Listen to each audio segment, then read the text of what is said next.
Então hoje nós vamos falar sobre o capítulo Bem-aventurados os aflitos, que é o capítulo 5 do Evangelho segundo o Espiritismo. Eu quero lembrar também que hoje se comemora o aniversário da desencarnação de Eurípides Barçanufo. Foi no dia 1º de novembro de 1918. Ele faleceu com 38 anos de idade. E, inclusive, é ligado a esse nosso assunto que nós iremos ter hoje.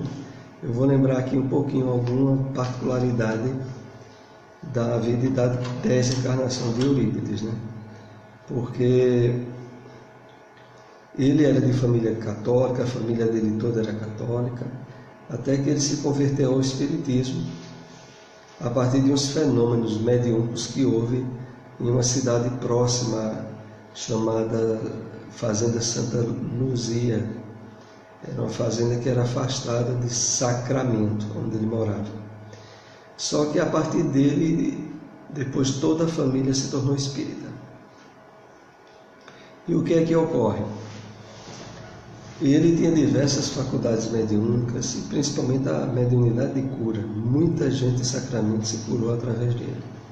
E na época que teve a gripe espanhola, justamente em 1918, muita gente vinha de São Paulo, do Rio de Janeiro, para o interior de Minas, para se curar através de remédios homeopáticos que Eurípides receitava para a chamada gripe espanhola. Era uma das poucas ou única solução de tratamento que havia para essa doença. Agora vocês imaginem, ele tinha a vida toda dedicada ao espiritismo, à família, à escola, que ele ensinava na escola em Sacramento. E ele, depois de atender sem parar dia e noite, pessoas que vinham sem parar, porque morreu muita gente no Brasil e em todo o mundo naquela época, devido à doença. Ele trabalhando sem parar, de tal maneira que contraiu a doença. E ele que passava remédio para curar os outros, não conseguiu passar remédio para ele mesmo se curar. Apesar de que um mês antes de ter havido toda essa incidência dessa epidemia, ele tinha recebido um desdobramento, um encontro. Ele revela um encontro que ele teve com seu guia espiritual, que era São Vicente de Paulo, que tinha dito a ele que a missão já estava cumprida. E ele entendeu, quando ele despertou do desdobramento, de que ele estava prestes a desencarnar. E até um detalhe que as biografias dele diz que ele contou a uma senhora chamada Dona Luzia, que era secretária há muitos anos dele, esse fenômeno que ele teria tido de encontro com São Vicente de Paulo.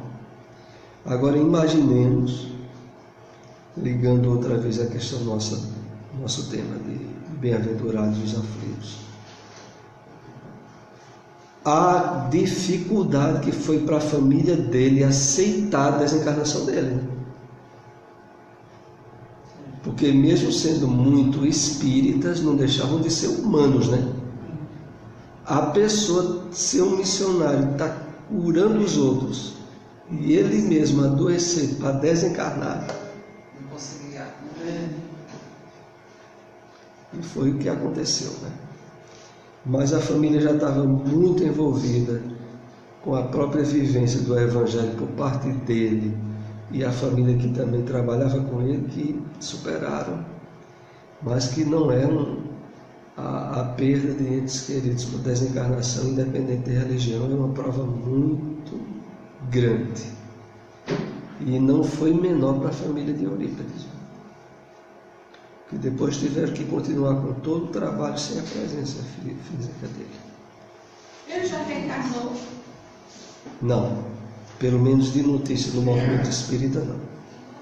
E por outro lado, em termos de conquista e de nível espiritual de Eurípides, é semelhante a Chico Xavier e a outros que não vão reencarnar nem tão cedo. reencarna com certa quantidade de tempo menor, a maioria de nós cheio de desequilíbrio e de problema, porque o reencarno fica doido do lado de lá. E aí manda logo, porque não tem condição de se manter lá. Mas espíritos elevados, as reencarnações são demoradas. Não é ir para o mundo espiritual retornar. Então vamos aqui fazer a introdução do livro Palavras de Vida Eterna. Hoje, boa noite. Hoje o nosso estudo vai durar 1 hora, né? Hoje vai até às 9, né? Então vamos ter um bom tempo aí. Então, Palavras de Vida Eterna, capítulo 31. O parágrafo dele: eleva o padrão vibratório das emoções e dos pensamentos, convertendo-te em auxiliar precioso da divina iluminação do Espírito, na convicção de que a sementeira do exemplo é a mais duradoura plantação no solo da alma. Então vamos fazer aqui alguns comentários para preparar o nosso tema de hoje. Eleva o padrão vibratório das emoções e dos pensamentos. Veja, a doutrina espírita, eu diria que é a religião cristã que mais nos responsabiliza sobre o que a gente pensa, sobre o que a gente sente e sobre as emoções que nós temos, como sendo algo que nós somos diretamente responsabilizados. Então, quando começa Emmanuel aqui escrevendo para nós, eleva o padrão vibratório das emoções e dos pensamentos, ele está dizendo algo que nós temos direito e dever de fazer. Então, o espírita que vai começando a entender o objetivo da vida à luz do Evangelho do Cristo, esse entendimento dá a ele, primeiramente, bases para que ele reeduque, reequilibre e faça suas definições de escolhas de pensamento, de objetivos, de sentimentos, de emoção, como sendo de sua direta responsabilidade. Então o espírito ele não vai estar responsabilizando o que ele pensa a espírito obsessor, a espíritos inferiores, ou ao fato de que ele não consegue controlar seus pensamentos. Desde que ele tenha relativo equilíbrio psíquico e mental, ele é o dono e o coordenador disso. E aí em seguida Emmanuel diz para nós, cresce para a vida superior, na medida em que nós passamos a educar e conduzir os nossos pensamentos, que é uma energia, segundo o próprio Emmanuel, é uma energia eletromagnética. Na medida em que a gente passa por esse trabalho de educação, nós crescemos em termos espirituais para os objetivos superiores da vida, convertendo em auxiliar precioso da divina iluminação do Espírito. Então, o nosso espírito, em termos íntimos e científicos, ele se ilumina na medida que atualmente nós temos pensamentos elevados, emoções sadias, sentimentos bons. Nós fomentamos uma espécie de energia psíquica elaborada dentro dos nossos próprios neurônios físicos e espirituais. Então, por exemplo, quando nós estamos envolvidos numa leitura de um livro espírita ou numa reunião como nós estamos aqui, aonde o objetivo mental nosso, bem definido, seja o de cultuar ideais nobres, dentro do nosso cérebro está sendo gerado focos de energia, de luz, a partir dos nossos neurônios. Na convicção de que a sementeira do exemplo é a mais duradoura plantação no solo da alma. Poderíamos até acrescentar, não só duradoura, como definitiva, porque quando o próprio Evangelho, através das cartas do apóstolo Paulo, ou quando nós lemos sobre a vida do Cristo, e muito mais agora através da revelação espírita, Nós somos muito assim estimulados a pratique, vivencie.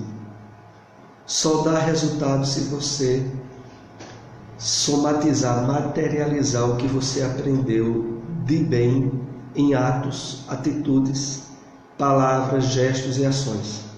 É imprescindível que você faça isso. Reiteradas vezes nós somos advertidos sobre isso. E por quê? Porque na verdade nós somos viajantes de diversas encarnações.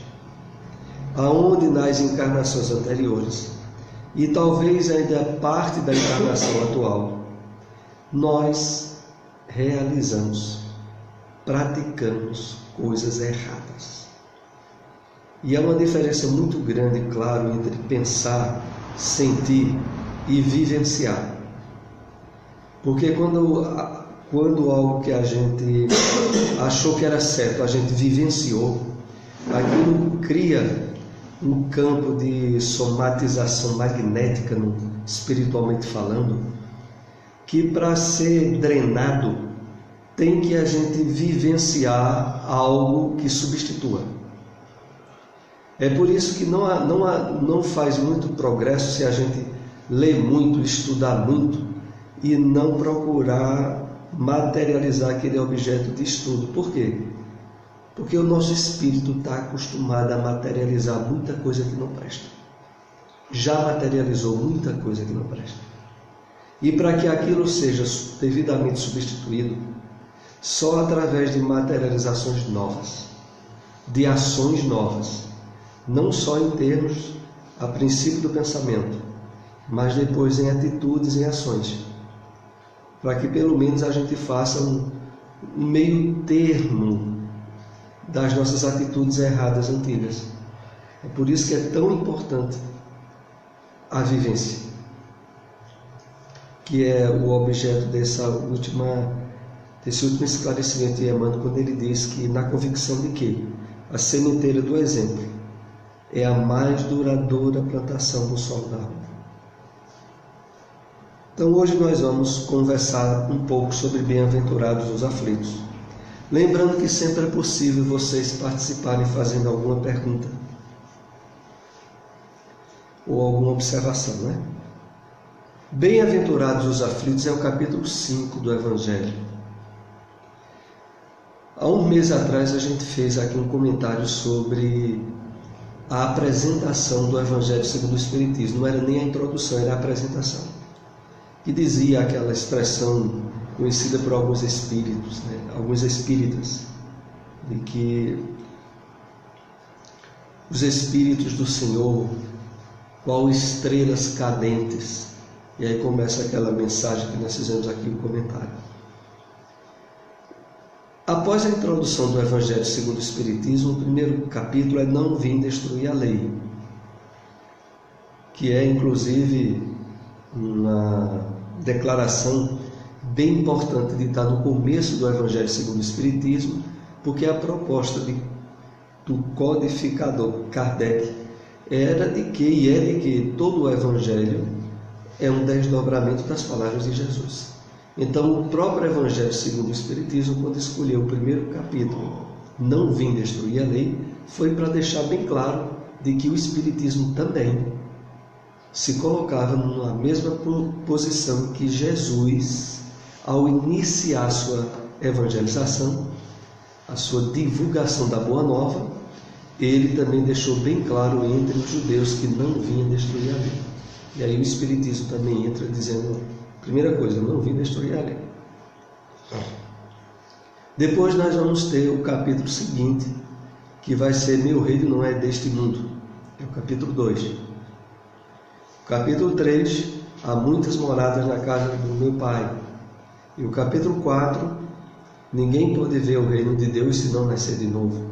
E por que hoje vamos entrando logo no capítulo 5, Bem-aventurados os aflitos? Justamente porque dos capítulos do Evangelho segundo o Espiritismo, que tratam das bem-aventuranças, a primeira colocada é essa, sobre ser feliz quem está aflito à luz do Evangelho. Porque nós sabemos que tem muita gente na terra ou fora da terra que está aflito e é um desgraçado, não é um feliz. Então não é qualquer um que é bem-aventurado por estar em aflição.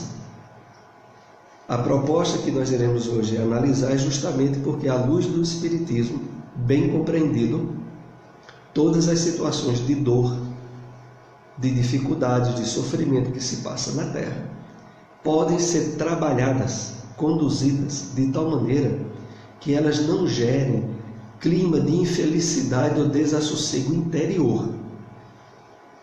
É claro que o Evangelho não vai evitar que a gente passe por incômodos, por dificuldades na Terra, mas de tal maneira que, independente de quais sejam elas, a gente consiga manter um clima interno de paz, de harmonia e da felicidade possível de se ter na Terra. É por isso que esse capítulo, Bem-aventurados os aflitos, é colocado logo na frente de todas as bem-aventuranças, porque a proposta dele é profundamente renovadora. Para nós que estamos estudando e conhecendo mais o Espiritismo, a definição que Jesus deixou bem clara para seus apóstolos é profundamente renovada pelo entendimento espírita. E qual é? É aquela na qual Jesus disse assim: a minha paz vos dou, não vou-la dou como o mundo a dá, mas tende bom ânimo, eu venci o mundo. Nessas palavras do Cristo estava bem certo o seguinte: Jesus conscientizava os apóstolos de que havia uma paz que o Cristo mesmo transmitiria para eles, e que essa paz o mundo, por mais aflições e problemas que criasse, não atingiria essa paz interior. É justamente para ela que a revelação espírita se dirige, de tal maneira que a gente possa enfrentar na Terra as dificuldades, por maior que seja, sem quebrar o clima interno de harmonia, de paz e de certa plenitude interior, que não depende de facilidades no campo material. Porque, tal como o apóstolo Paulo havia dito, sei viver bem na escassez, como sei viver bem também na abundância, e não deixarei me prender por nenhum deles. É preciso que, quando a gente está com saúde e está tendo uma vida relativamente equilibrada, a gente esteja estornando e expressando o bem-estar, mas consciente de que esse bem-estar advém da paz interior nossa, e não de certa bonança que a gente tem no campo material.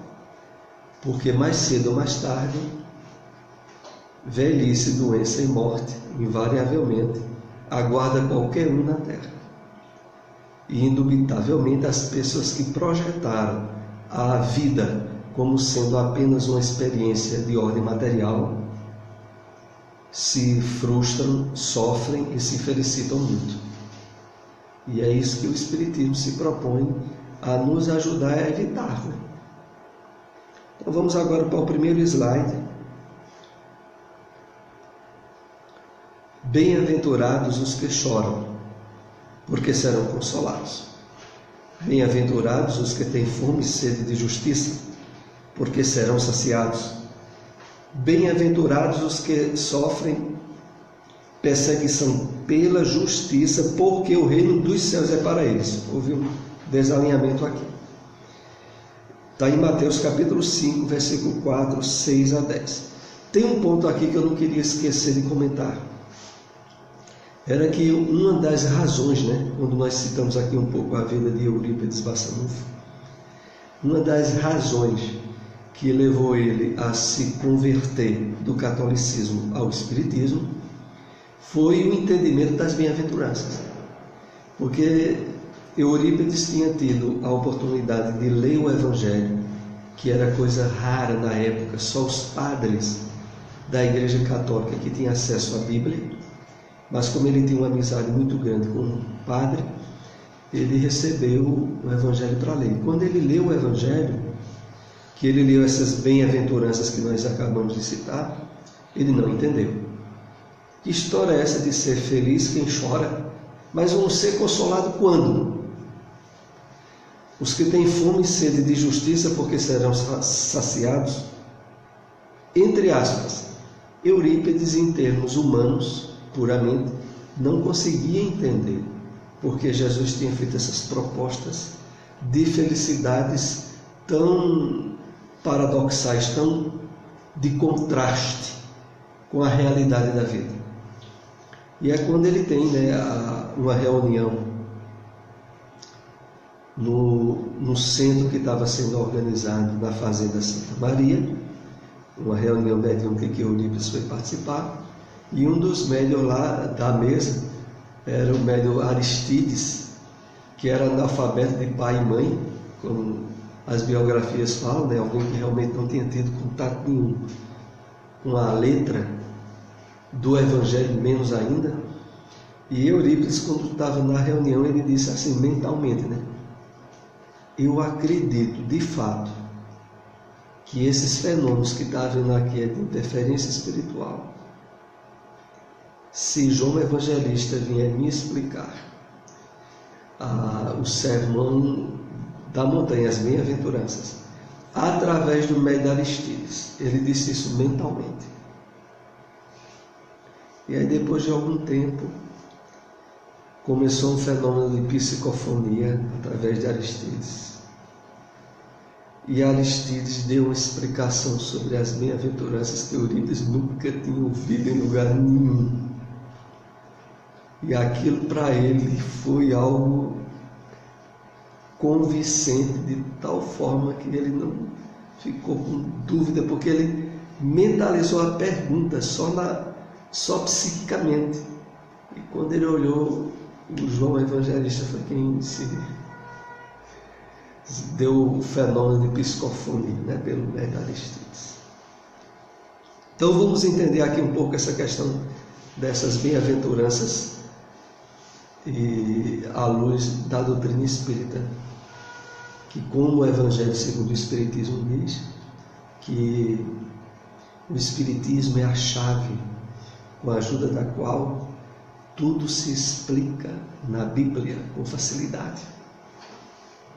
Então, todos os pontos mais difíceis de compreensão que poderiam estar nos textos evangélicos, se nós conhecermos bem o Espiritismo, a gente facilmente poderá compreender o sentido, interpretá-lo bem. Justiça das aflições. As compensações que Jesus promete aos aflitos da terra não podem ocorrer senão na vida futura. Essas máximas seriam um contrassenso.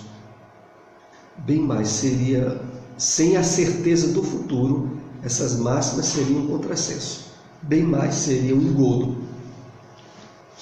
Então aqui, no primeiro item do capítulo 5 do Evangelho, segundo o Espiritismo, tem o subtítulo Justiça das Aflições.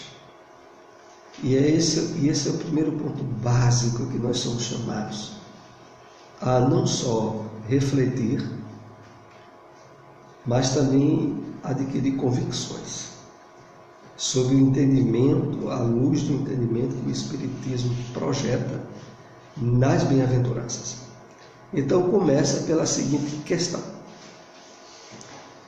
Todas as promessas da bem-aventurança colocadas por Jesus só tem sentido se levar em conta que a experiência humana não é apenas essa que nós estamos tendo.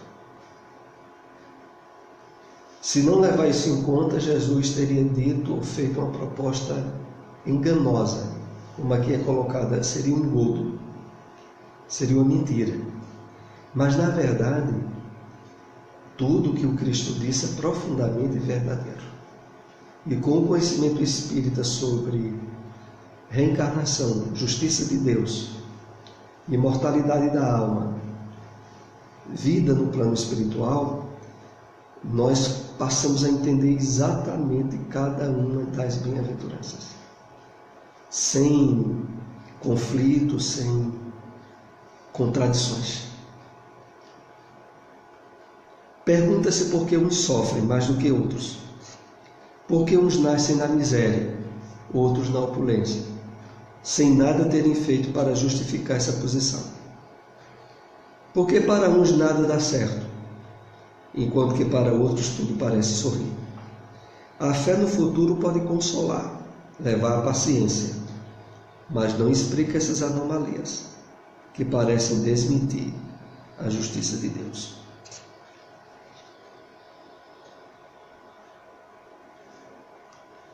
Então aqui é colocado para reflexão nossa a série de conflitos muito comuns à maioria das criaturas humanas na Terra. Desde aqueles aonde as situações de miséria, de dor, de sofrimento seriam aparentemente de forma injusta repartidos na Terra. E quando nós olhamos a vida aqui na Terra, apenas pelo prisma, pela visão de uma existência só e única para todos que aqui estivessem, é impossível não se chegar às seguintes deduções: ou Deus não existe, ou se existe, Ele não está nem aí com o que acontece na Terra. A justiça humana muitas vezes é superior à divina, porque para alguns homens de bom senso e de critério equilibrado, eles sabem justamente recompensar atos meritórios e condenar atos que merecem ser condenados.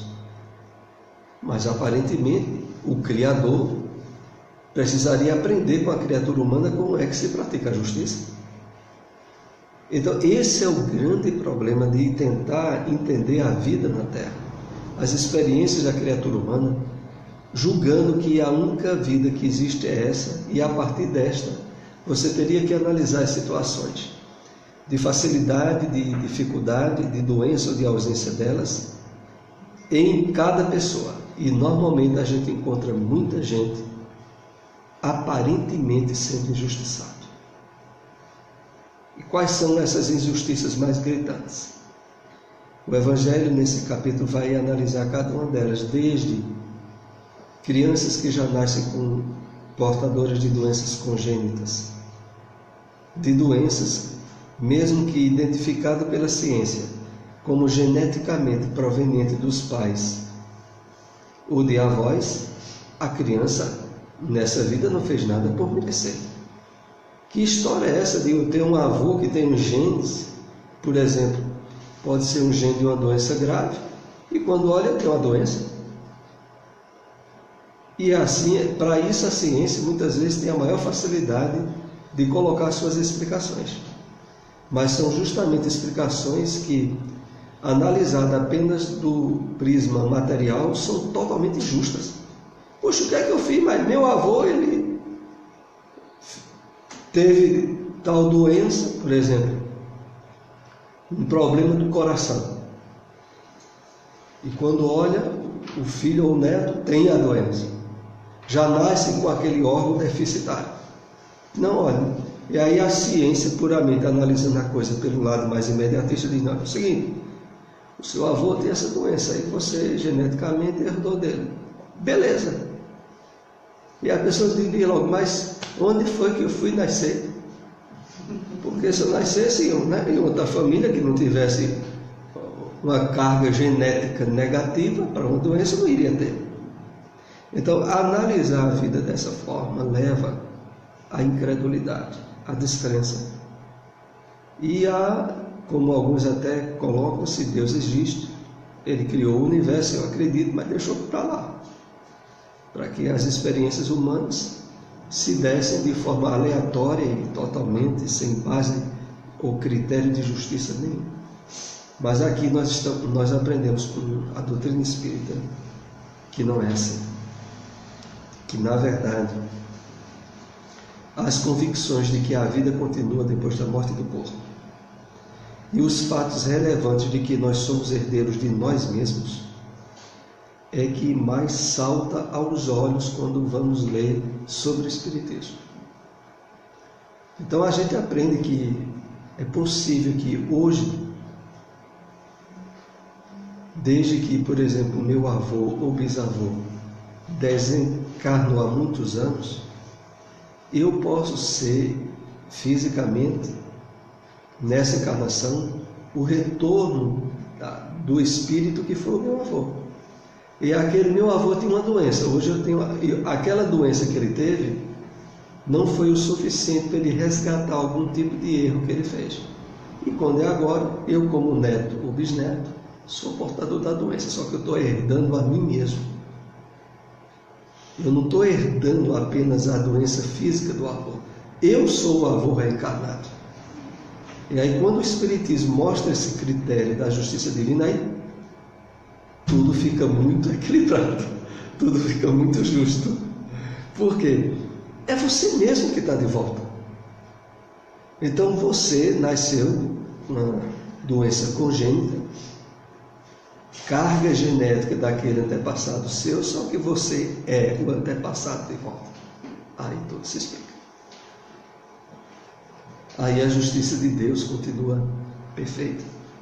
E a experiência humana que a gente está tendo agora é complementar as necessidades que nós não resolvemos naquela anterior. E agora nós estamos encarnados para resolver. Lembrando aí, quem tiver com sono, tem um cafezinho aqui de lado, né, para evitar. Vamos aqui para...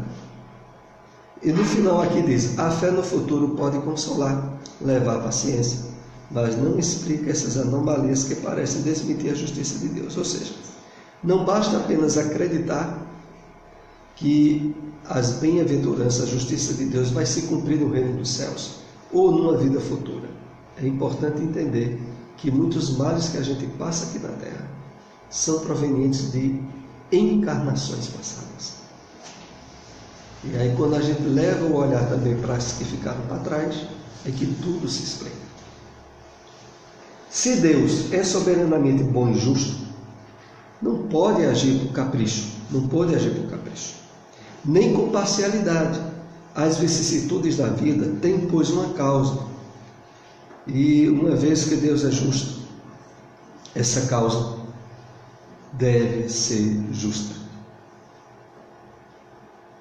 Então aqui é um ponto que é fundamental para todos nós bem aproveitarmos a nossa experiência encarnatória atual.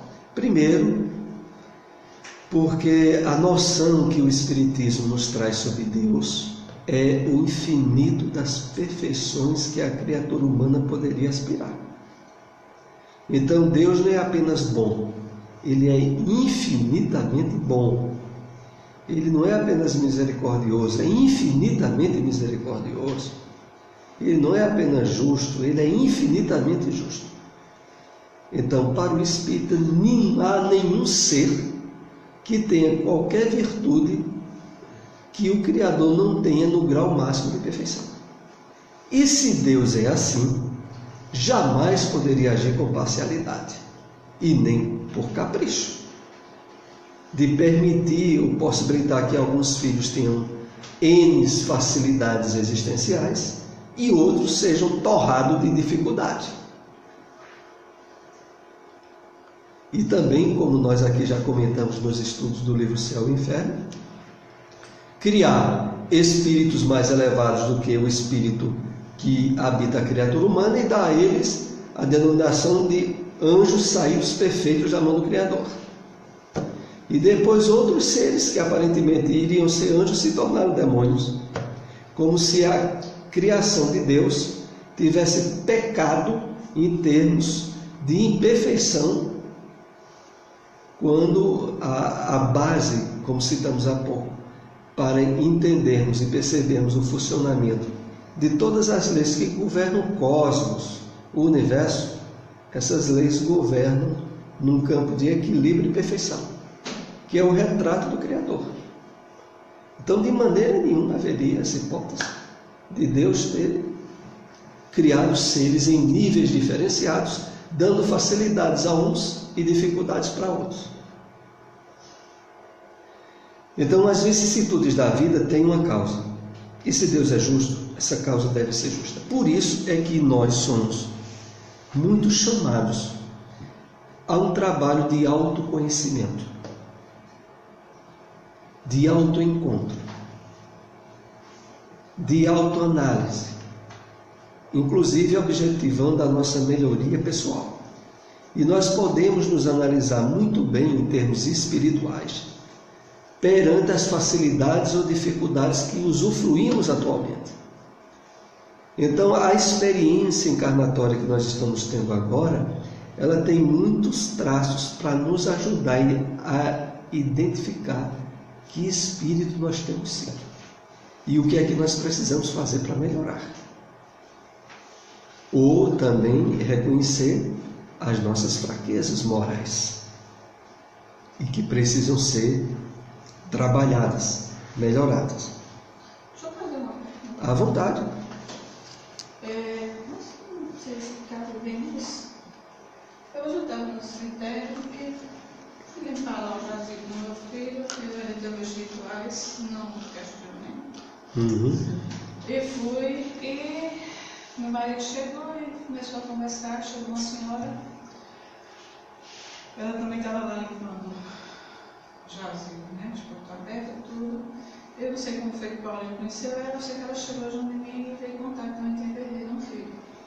Para que vocês conheçam ela. Eu não vou citar o médico nem nada, mas aí ela começou a falar sobre a morte do meu filho, como é que tinha sido, aquela coisa toda. Eu também sou curiosa, perguntei como tinha sido dela.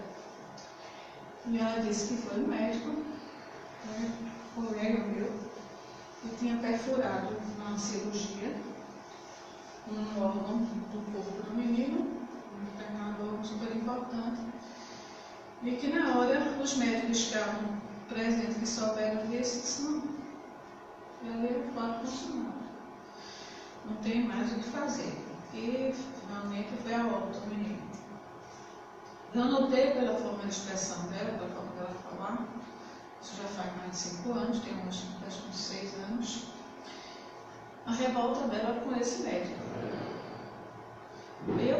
Depois eu fiquei, ela saiu e tudo, ela me deu algumas, tem muita coisa para fazer, eu disse, não, o médico foi um instrumento, seu filho ia partir, ia, né, aquilo ali, pelo menos ao meu ver, mas ela é inconformada com isso. Eu fiquei pensando, perante a lei da justiça divina, o médico não fez isso de propósito? Acredito que não. É um médico até renomado, não fez de propósito.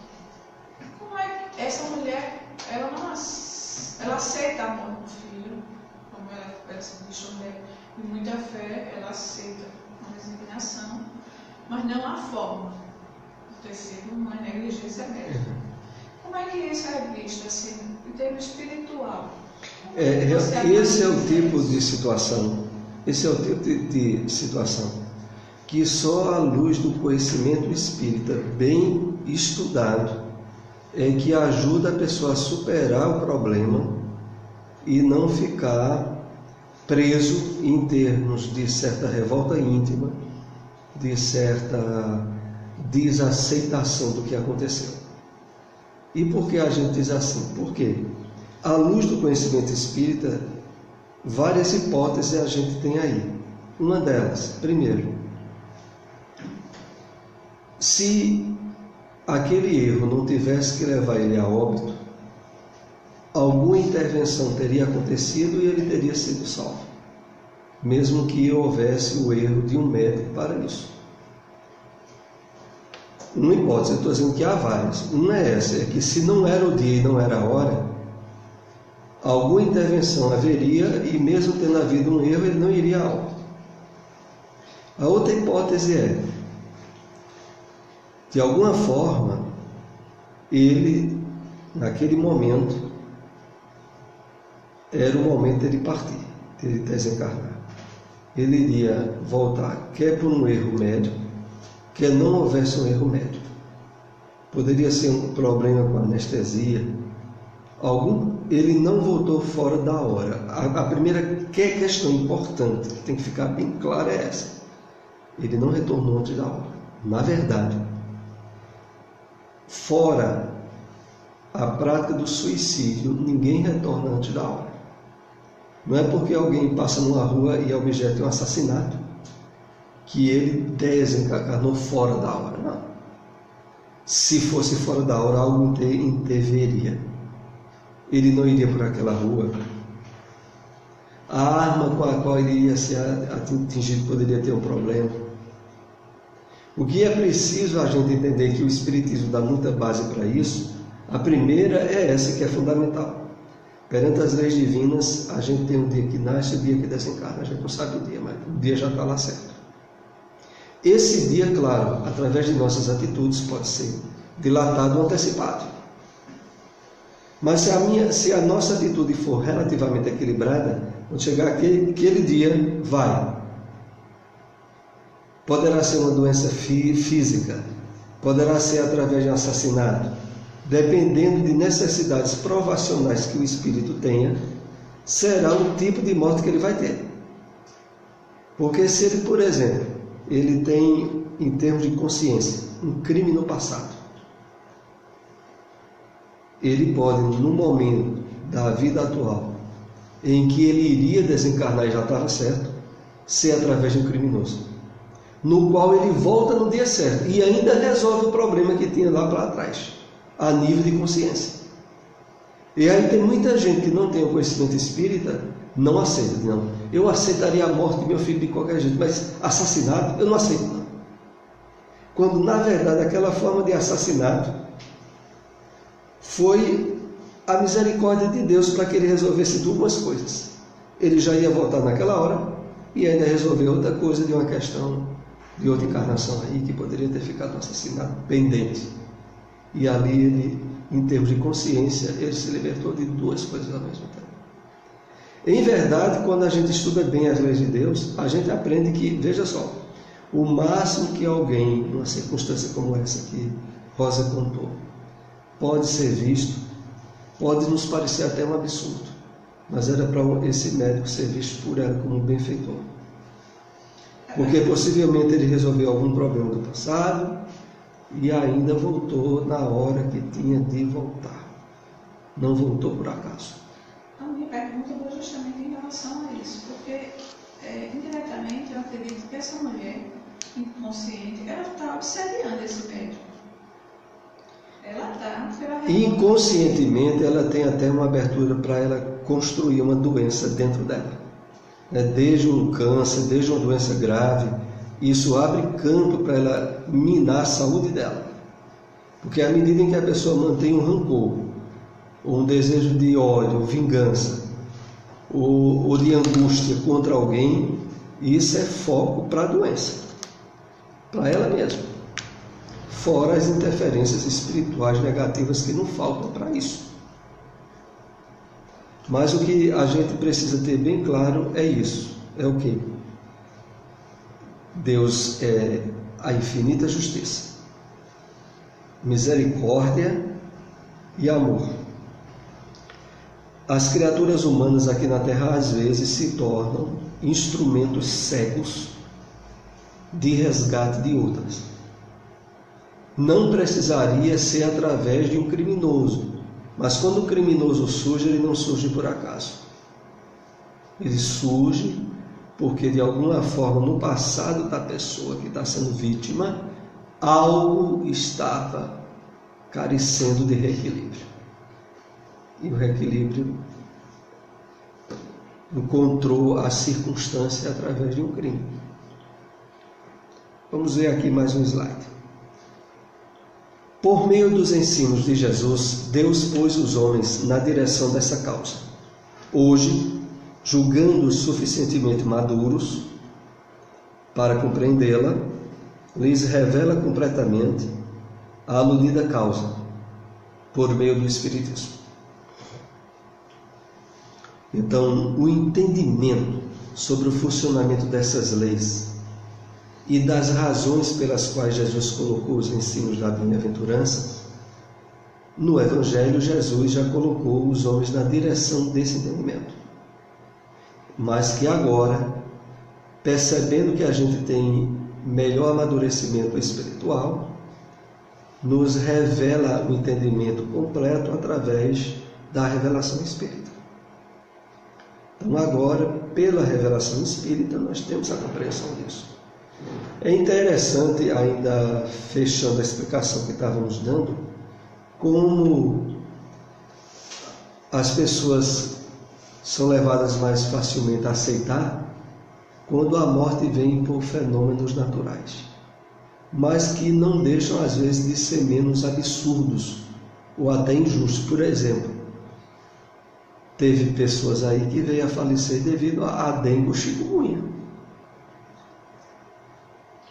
Tinha pessoas que, por exemplo, estavam com um problema cardíaco controlado, pegou a chikungunya, desencarnou com a chikungunya. A picada de um inseto, de um mosquito, um vírus invisível. E aí quando olha, a pessoa diz, mas como é que pode?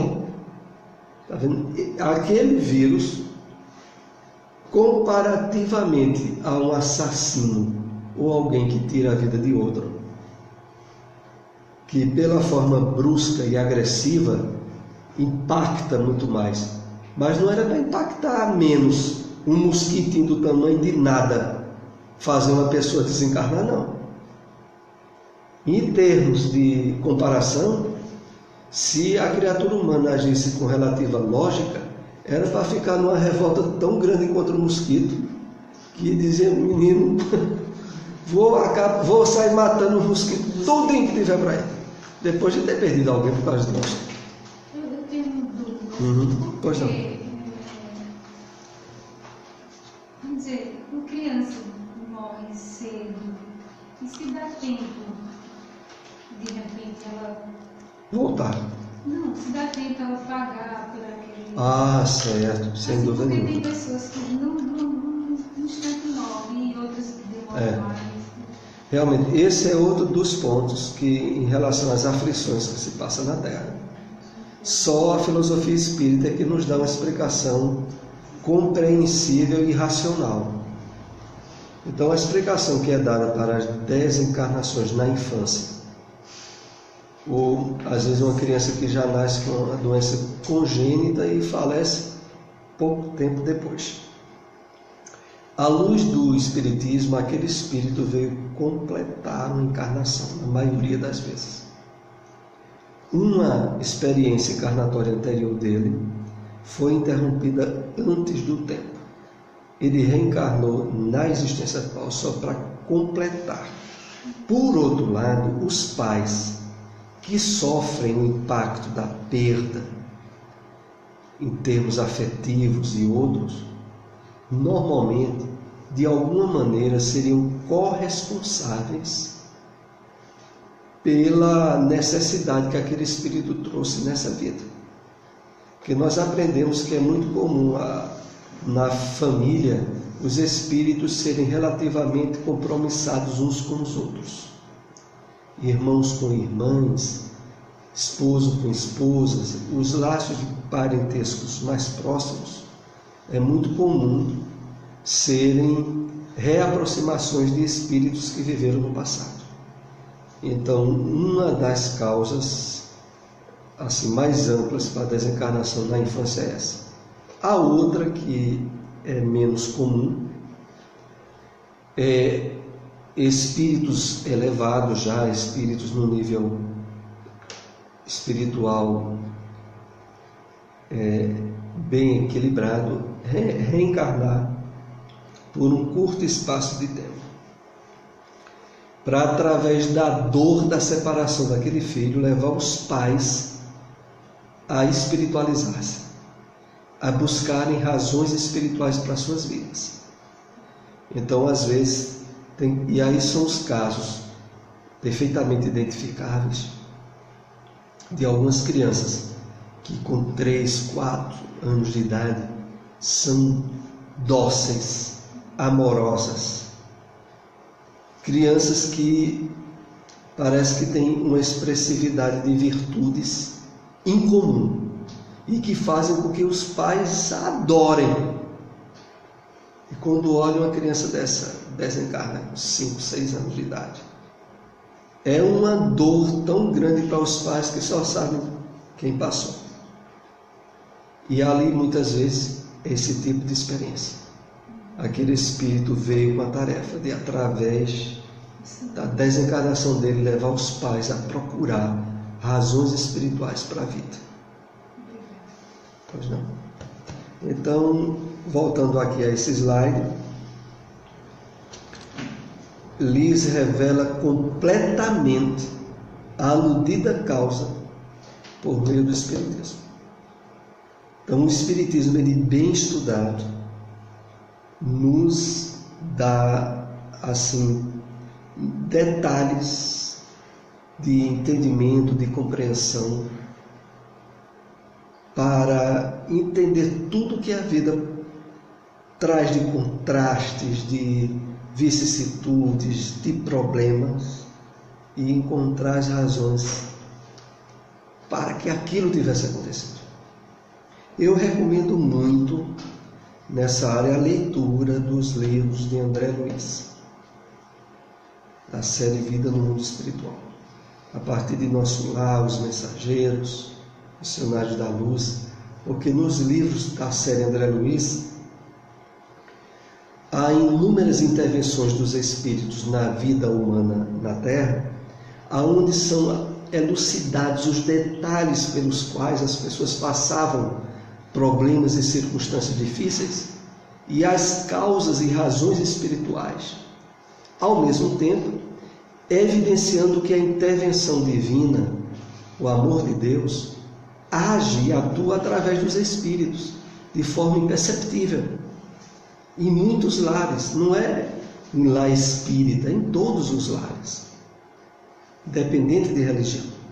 Então, quando a gente vai lendo e estudando os livros de André Luiz, os detalhes, as minúcias sobre isso são muitas e fortalece muito o entendimento, a compreensão da nossa própria experiência encarnatória. Vamos para mais um slide, né? O último dessa noite, né? O horário está chegando. Esse capítulo, Bem-aventurados os aflitos, que é o capítulo 5, é um capítulo grande. Ele começa analisando causas atuais das aflições, causas passadas. Depois vai analisar esquecimento do passado. Vai analisar suicídio e loucura, o mal e o remédio.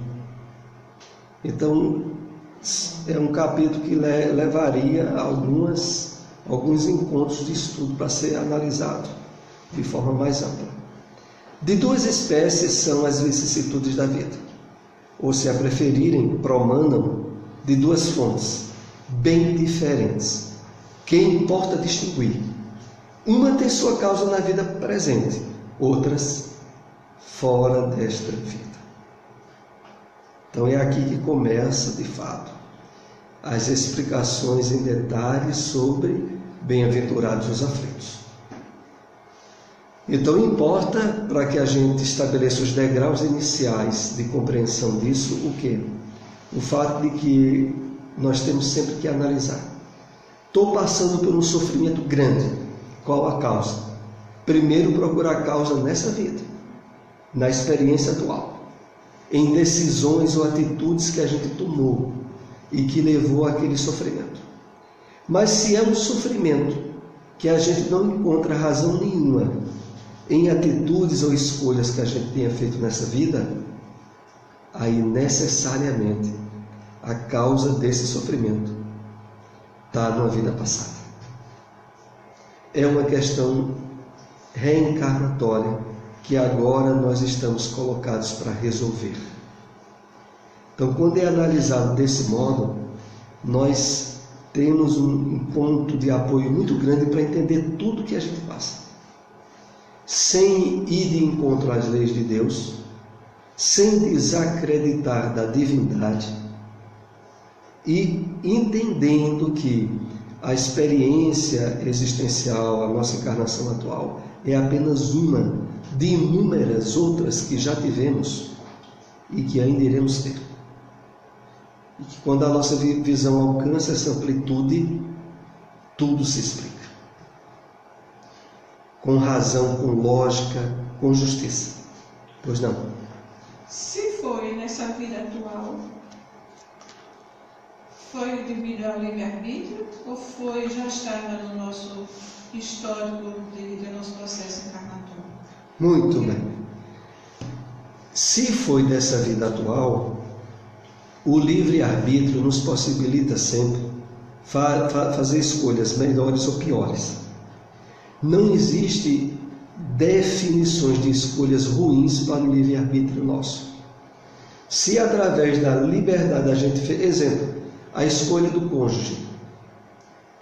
Quantas pessoas, inclusive, não ficam logo condenando facilmente o casamento pela má escolha que fez e que muitas vezes durante o namoro, durante uma fase que antecedeu um maior acompliciamento com a pessoa, ela tinha às vezes advertências de que não dava certo, de que não havia um entendimento para construir um lar. E a pessoa levou para frente, contrariando a própria consciência dela. E aí depois que o casamento dá tudo quanto é de problema e de sofrimento, ela não vai poder acusar encarnações passadas, não. A encarnação atual. Porque não há, numa escolha dessa, não há obrigação. E aí esse ponto que vai explicar o que Rosa citou. Não há obrigação de você escolher um cônjuge, um companheiro ou companheira que vai ser porta de infelicidade para você. Você não tem obrigação, você tem um campo de possibilidades. Pois não, Rosa? Mas quando esse sofrimento ele envolve outras pessoas, exemplo, no caso da morte de um filho, se foi uma coisa que foi causada por algum processo de desencarnação, algum ato de desencarnação, as pessoas que estão envolvidas nesse sofrimento faz parte então do processo encarnatório delas. A pessoa causou isso nessa encarnação, assim, vamos ser mais deixa eu ser mais claro. Eu tenho um filho, vamos dizer que eu tenha agido de alguma forma, tenha feito alguma coisa que justificasse a morte de um filho. Uhum. E o filho que faleceu, e a família que sofreu, não foi dessa encarnação, porque eles não fizeram nada. Quem fez que não tenha sido eu. Veja, é fácil de a gente entender as incidências e reflexos nos familiares pelo nível de sofrimento e de dor que os próprios familiares irão sentir. Então, se falece um parente, pode ser um filho, um esposo, uma esposa, o nível de impacto de sofrimento tem a ver com necessidades provacionais agora dos familiares. É claro que a doutrina espírita, nos abrindo as convicções da continuidade da vida, diminui muito o peso a longo prazo que isso causaria, mas não vai isentar em termos humanos o sentimento de perda, a dificuldade de continuar a vida sozinho, etc. Esse campo de dificuldade é pessoal para o que ficou. O que ficou teria necessidade de enfrentar essa dificuldade agora só. Sim, mas isso aí que eu estou dizendo é o seguinte, então, esse sofrimento provavelmente não se deve àquela situação daquela encarnação. Aí pronto, exatamente. Aí vai entrar. Envolveu muitas pessoas ali, entendeu? Então é sempre aquilo, veja. A pessoa não poderia ser o definidor da desencarnação do outro. Então, se houve isso, é algo que tem a ver com a vida anterior, vida espiritual. Não vai ter a ver com a vida dela. Ela não teria condições de manter por mais tempo o ente querido na Terra. Então, é algo que as leis divinas, quando assentam, exceto, havíamos citado aqui no caso de suicídio, a morte veio no dia certo, na situação certa. Naquele momento existencial era o ideal para aquele espírito partir. Naquele momento. Às vezes a própria espiritualidade analisa que se fosse para um momento futuro, poderia haver uma série de incidências que a gente aqui na Terra não tem ideia nem controle. E mais adiante seria mais complicado ou difícil. Por isso é que foi naquela época mesmo. Felizmente o horário é chegado, né? Tivemos poucos episódios de sono. Vamos então para a prece de encerramento, né? Encerrando os nossos estudos da noite de hoje e agradecendo a Deus por mais essa oportunidade